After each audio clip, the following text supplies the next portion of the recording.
আজকে রান্না করব চিংড়ি মাছ দিয়ে চাল কুমড়ো। তো আমি এই তেলের মধ্যে চিংড়ি মাছটা দিয়ে দিচ্ছি। তো চিংড়ি মাছটাকে আমি নেড়ে চেড়ে একটু ভেজে নেব।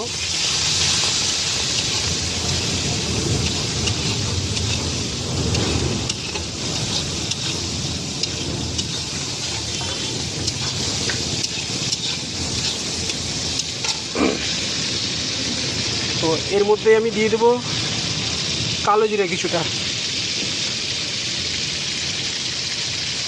হালকা গোটা জিরে,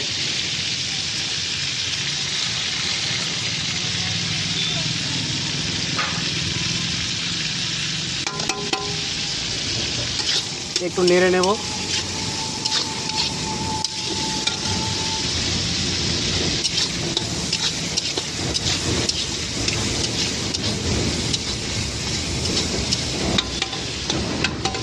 তো এর মধ্যে দিয়ে দেবো কিছুটা পরিমাণ লবণ, আমার যেটুকু দরকার সেইটুকু লবণই দেবো।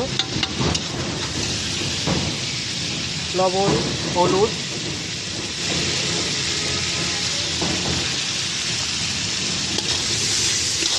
তো এবার দিয়ে দেবো সেই চাল কুমড়োটা।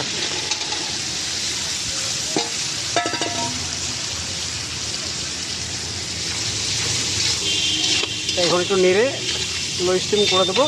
তো কটা কাঁচা লঙ্কা চিরবো। তো তরকারিটাকে এখানে করছি একসঙ্গে, এই তেলের মধ্যেই ভাজা ভাজা হবে, ও সেদ্ধটা এর মধ্যেই হবে। তো কষুক।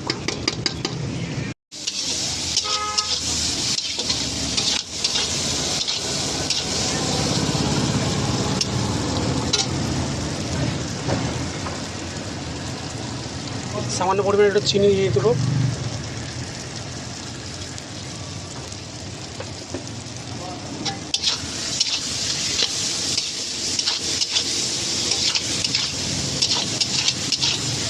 আমি একসাথে করার কারণ হচ্ছে যে চিংড়ির একটা ফ্লেভার থাকে, সেটা এর মধ্যেই থেকে যাবে।